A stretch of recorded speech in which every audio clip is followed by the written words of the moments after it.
জাবের রাদিয়াল্লাহু তাআলা আনহু থেকে বর্ণিত, তিনি বলেন, আল্লাহর নবী বলেছেন, যেই ব্যক্তির দুনিয়াতে হাত নাই, পা নাই,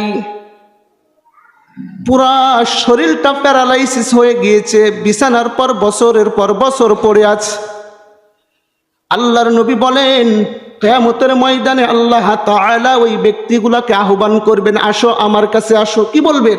যে আমার দিকে তোমরা আসো, দুনিয়াতে এমন অসুস্থ যারা ছিলে আমার দিকে আসো।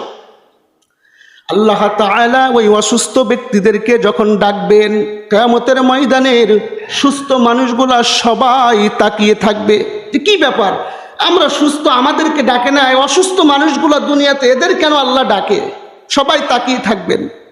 আল্লাহ তাআলা ওই অসুস্থ মানুষগুলাকে তাদেরকে এমনভাবে পুরস্কৃত করবেন, দুনিয়ার সুস্থ মানুষগুলা দেখে দেখে আফসুস করবে, আফসুস আফসুস করে করে তারা আল্লাহকে বলবে, আল্লাহ লাউ আন্না জুলুদাহুম কানাত ফুরিদাত ফিদ দুনিয়া বিল মাকারিদ। ওগো আল্লাহ, দুনিয়াতে আমাদের গায়ের গোশতগুলা করাত দিয়া, কাঁচি দিয়া কাইটা যদি টুকরা টুকরা করতেন, আজকে আমাদের জন্য কতই না ভালো হইতো।